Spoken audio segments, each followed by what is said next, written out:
We're going to do a quarter note, melody and bass at the same time. Then we're going to split them up a little bit. But what's important now is it'll sound very simplistic. It won't really be interesting, but you've got to get these points of reference so that your quarters are always marked right with the groove. Let's start off by just playing the two open E's. Remember, we have two approaches. We can play legato, which means we play the note, we stay away from the string as long as possible and come back in and play it again. That way you get the maximum sustain. Or you can come back in and plant your fingers. That's probably going to be the better of the two to do right now because you'll get your bearings. Let's just play against the E chord.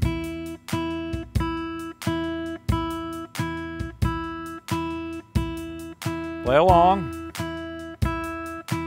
All right, let's play the G on top.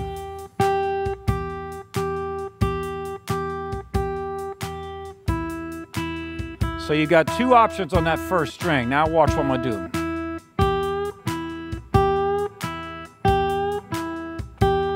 I'm playing that little vocal bend.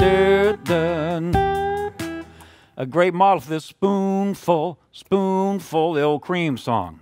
Exact same move.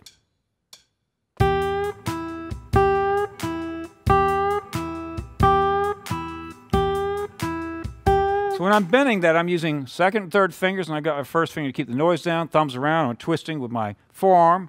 Don't just try to bend it with your fingers. Let's put the A in the bass.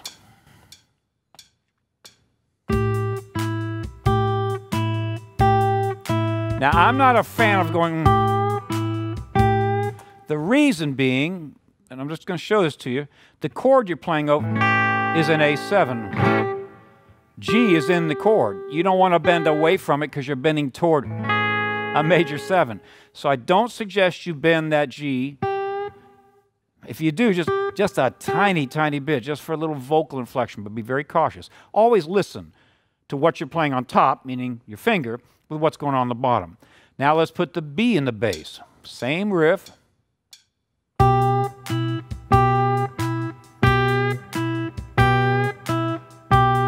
Again, I wouldn't bend that much because you're putting a sharp 5 in there. Now, you may not know theory or anything, but the point is, in my opinion, just do that little tweak when you're on the E chord. And the other time, just play the G dry. No bending, okay? Let's see what we got on the second string. Quarter notes, top and bottom.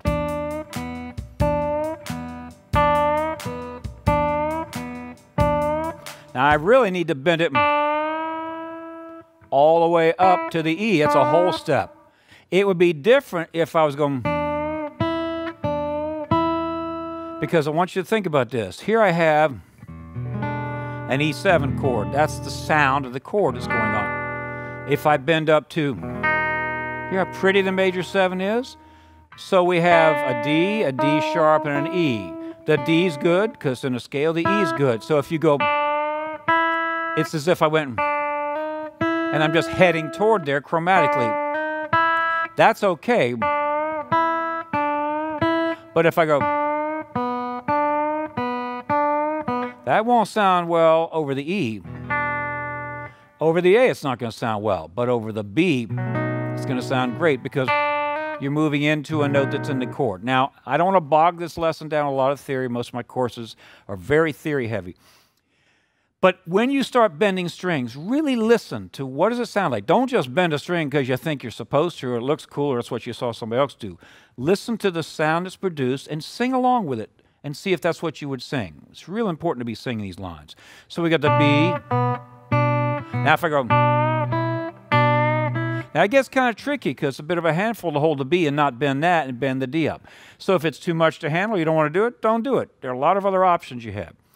So what I want you to do now is to practice playing quarter notes in the melody with your finger, quarter notes in the bass. Let's do the entire 12-bar blues. I'm just going to demonstrate.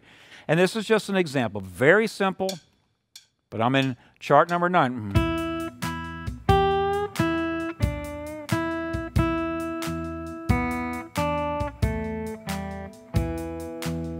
Now I'm on the A chord. Back to the E7. Now the B, the A.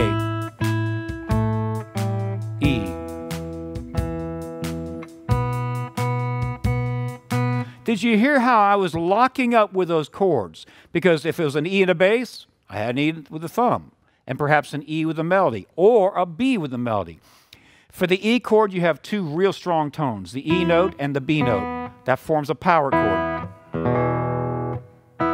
So those are good notes, but you can hit some other ones and hang on those. The A is probably the weakest of the lot. So let's just evaluate this. That sounds strong, right? The E sounds strong. That G's not horrible, but it wants to go somewhere. It wants to go, Do you agree with that? How about the A? Do you hear how it no longer sounds very strong, so it wants to go? Again, we're just staying with quarter notes, so it's pretty square. How about the B? Do you hear how stable that B is? And now how about the D? That's a good sound because the chord we're playing is an E7. That's one of the notes in the chord.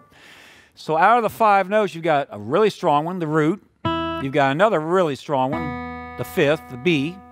And then you have these other notes that don't quite have the same tonal gravity. Now, you heard me just use some references of scale degrees. This is where I do need to introduce some theory to you.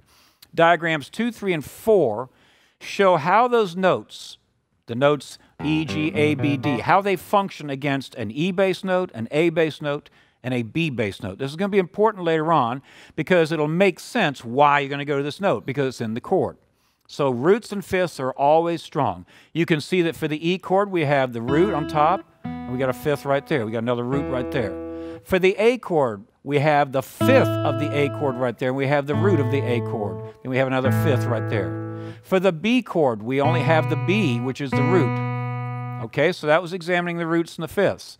Then you also have a flat 7, which is another great note. So for the E7, the E, you have the D note. You got a couple of those. For the A, you've got a G there, and you got a G there. For the B, you have an A right there.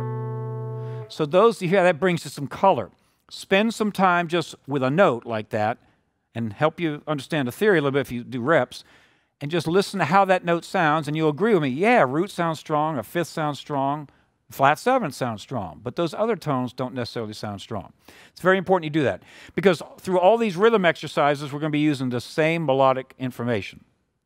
Okay, I've talked a little longer than I wanted to on this one. That was quarter note melody, quarter note bass. It sounds a little simplistic, but we got to start somewhere. Next lesson, we'll raise the bar a little bit.